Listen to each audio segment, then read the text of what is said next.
Welcome to That Jake Murphy podcast, episode 1, Woodford Town Return Home.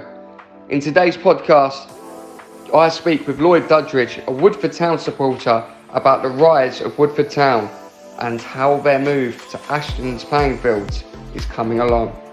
This podcast is in connection with Selk podcast and the Jake Murphy Media YouTube channel, the media channel with no limits. Hello there, ladies and gentlemen. Welcome to the first episode of That Jake Murphy podcast, episode 1, Woodford Town Returns Home with Lloyd Duddridge. Of course, this is going out on the Selk podcast network for you audio listeners, and in a few weeks' time for you video watchers on the Jake Murphy Media YouTube channel. So I'm joined here with Lloyd. So before we talk about Woodford, let's just ask how you are and how lockdown's treating you. Hello, Jake. Hello, everybody watching. Yeah, not too bad, thank you, Lee. Everyone is healthy where I am. Obviously, there's been major changes, working from home a lot more. No football for the last few weeks, but yeah, can't grumble with what a lot of other people are going through. I'm very well in comparison, thankfully. So we'll start off with the history of Woodford Town, because for an outlooker, it can be a little bit confusing, especially when you Google it. So what you've got traditionally is the main Woodford Town FC, and we'll talk about how that runs into the current one in a moment, which was the team that played at Snakes Lane for the majority of their time from 1937 to 2003. They played against Italian teams in the one of the I think it was the Anglo-Italian Cup. Played against Leighton Orient in the FA Cup. I think they played against Tottenham once as well, didn't they? They did, Tottenham reserves, but yeah, they did. And so you've obviously got that team. Obviously, that come to a head in 2003. And then there was a team founded in 2007 as Mauritius Sports and Pennant that played at Walthamstow and then Haringey, Broxwood and Harlow. And then obviously it changed to Woodford in that time. But you can also find Bush Hill Rangers. So for those that are a little bit confused or don't know much about Woodford Town, just give some clarification on who the club is now and where they've actually come from. Yeah, I'll certainly try. I mean, the simple answer is that the club now is a continuation of that 1937 club.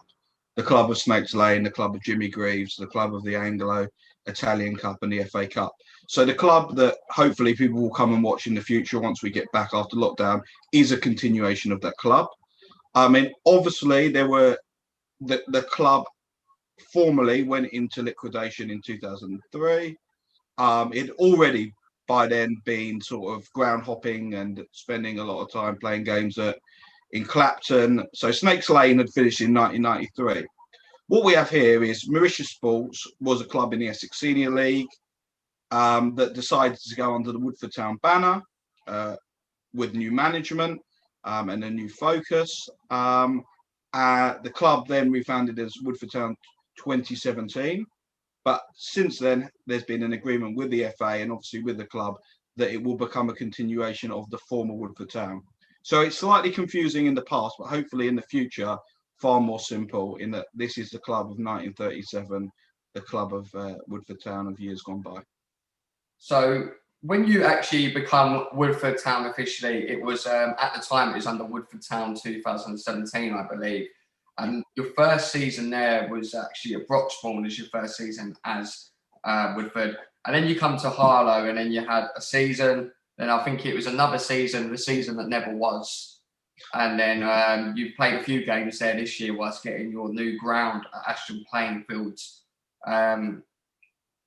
Ready, really. Obviously, that's been pushed back due to certain things. But what, just like a little element to touch on. When I first started, obviously, when I met you guys at Woodford, when you was at the Harlow games, or Harlow ground, should I say, your kit was always, the blue was the home kit, the yellow was the away kit. And in recent years, that seems to have reversed. What's the kind of thinking behind that? I think it was just personal preference, to be honest. I think the management enjoyed the yellow kit. It stands out. It's quite unique in the league as well, to be fair. I don't think there were any really deeper thoughts apart from sort of personal preference. Obviously, there's some discussions moving forward around whether we change it again when we come into the new ground with something new, maybe a Woodford Green. in light of the area that we're going to be playing in. But I think it's just been personal preference, really, of the management, to be fair, that led to the yellow being primarily used by the club. So you move to Harlow. That's when obviously I found out about who Woodford was, and I come to your first game. I'm pretty sure it was a game against Leighton. It was, that's right, Leighton Athletic, yeah, spot on. Athletic, and I think probably should have done my research a little bit more, but this was some time ago. I think it was like 5-0 or 6-1 or something. It was a high score line in that game. To us, I just want to make clear to the viewers. To Woodford. Unfortunately, that club no longer exists under that title. And obviously, I've got a feel for it, obviously using our ground. And I think it had a good kind of camaraderie because it was like, you knew you was playing in your ground, but the Harlow fans that turned up also knew that this was a home game for you. And we kind of almost joined together, especially with like a core group of us. Like there was me, there was Tony that come to the games at that time, Elliot, all on the terrace having a laugh before I kind of got into the media side with Woodford, although unofficially. Yeah. Do you feel like that was a nice welcome and like one of the best welcomes you've had? Definitely, definitely, without a doubt. I mean, our time in Harlow was superb, was enjoyable. The pitch was always ready to use because it was artificial. There was always a friendly welcome. It's a really well-run club and one that we enjoyed spending a lot of time with. And it's almost a blueprint for what we want moving forward, that sort of real community spirit and a site that's really well used. The only downside was it wasn't in Woodford. Apart from that, it was absolutely superb. And I think the whole club can concur that we enjoyed all our time in Harlow, really got a lot out of it. Yeah, it's great to have you. Yeah, the ethos behind, obviously, it's worth noting that by birth, you're a Tottenham supporter, but obviously you started following Woodford Town. With obviously the supporters that go, what I find remarkable is there's very, very rarely a moaning at a player or getting on a player's back, whether you're 5-0 up or you're 5-0 down, and you're constantly singing. Is that kind of just what you enjoy, or are you kind of using that to promote the club as to say, look, come down, it's a family-friendly club, you can have a beer on a Saturday, it's cheap football, and have a sing-song? And was it almost kind of inadvertently the way you all sing for the whole game, almost kind of like a promotion for when you come home? Good question. I am a Tottenham fan, long-term season ticket holder. But my first game was actually at Woodford Town at Snakes Lane. So I actually saw a live Woodford Town game before I saw a live Tottenham game. I think probably it was more family-friendly, to be fair, at the time. So good parenting, Dad. I suppose the reason why we started singing all game long was, one, just enjoyment. We thought it wasn't as much fun just sitting there in silence, especially in sometimes what can be quite small crowds in the Essex Senior League. And two, we always believed that getting behind the team was the best way to spur them on, and that actually getting on their back never really achieved anything, and wasn't really about supporting the team. So, I mean, one of our songs is about being Woodford Town through thick and thin, and I think that really is the ethos. We're going to enjoy the good times when they come, but we're also going to remember when there are bad times on the pitch, and there have been a few this season, as the league table will suggest, that we stay behind the side. They're our team, they're our club, and they will have our backing regardless, especially when the game is on. So there will never be a quiet spell, and there will never be an overly critical spell. We get behind our team, and hopefully that's something that the rest of Woodford will get involved in and enjoy as well. Because actually, I think what that has meant is whether we win or lose, we have a decent day out.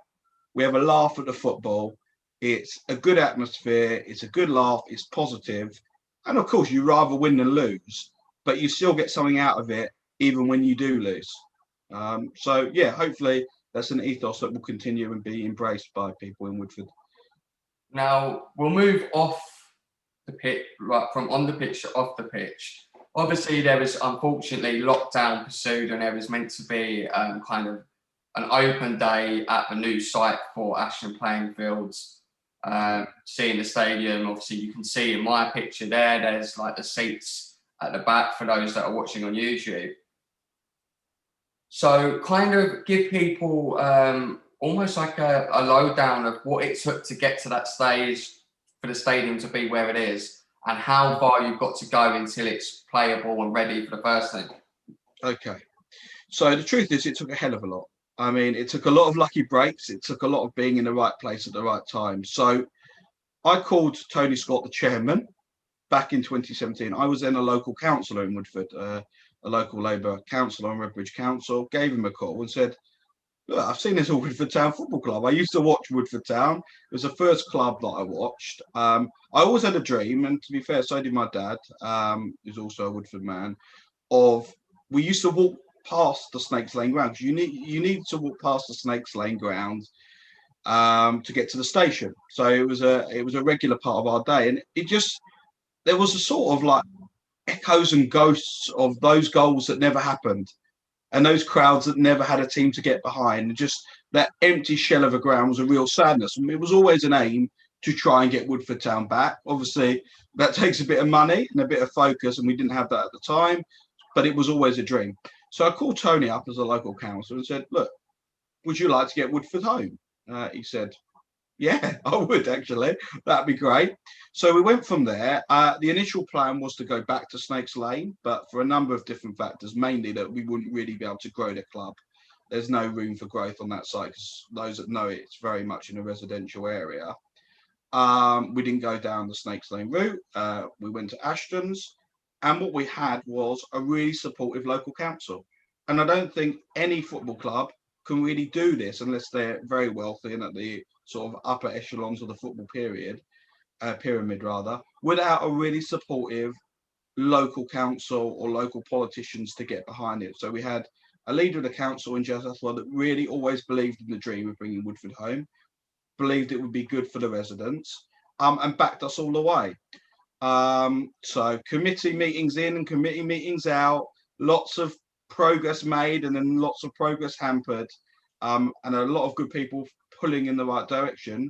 We now have the ground actually that today would be ready to play football on, and we were ready to play football on 2 weeks ago when it was meant to be the initial fixture. It wasn't called off because we didn't want to play it or the ground wasn't ready. It was called off obviously because of the national restrictions. So we're ready to go. There's some work still on the clubhouse that needs to be finished off, but who knows when that will be able to be used because of COVID restrictions anyway, in a conventional way. We're ready to go and we're looking forward to it. But it's taken a hell of a lot of work, good people pulling in the right direction, but mainly a good, strong local will and local council that's made it happen.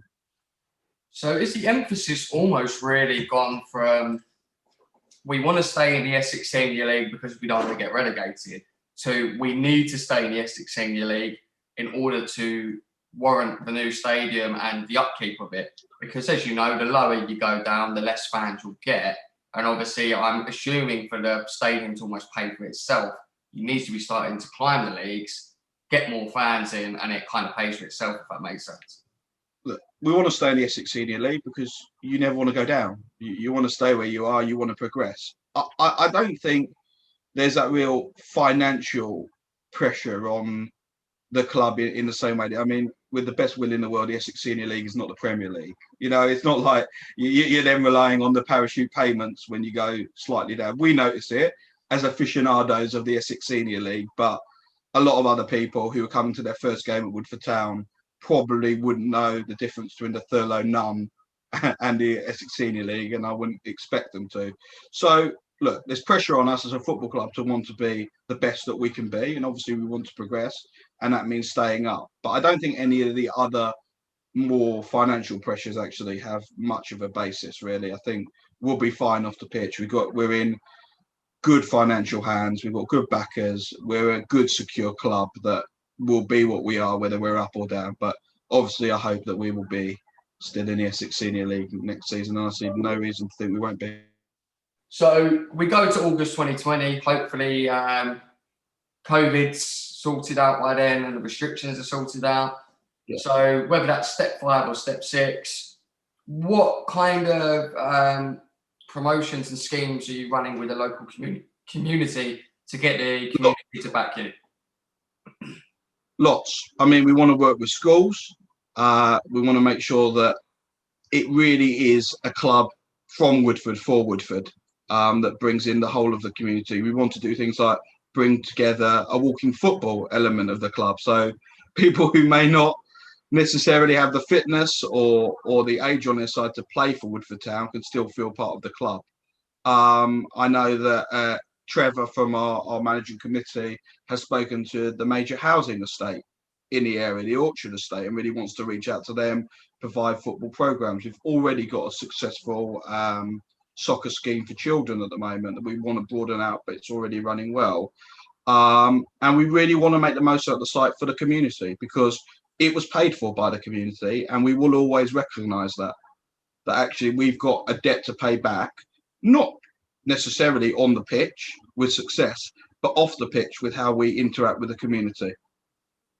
And probably going on to the one of the final points as we draw this podcast to a close would be the running track around the pitch. Obviously, when I went to watch one of the former coaches, we United's team, there's a massive running track around the pitch.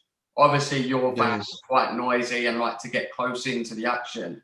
What's kind of compromises have been made there? Are you allowed to build on the running track, or is the running track got to stay? Kind of what, in that regard, what's happening there?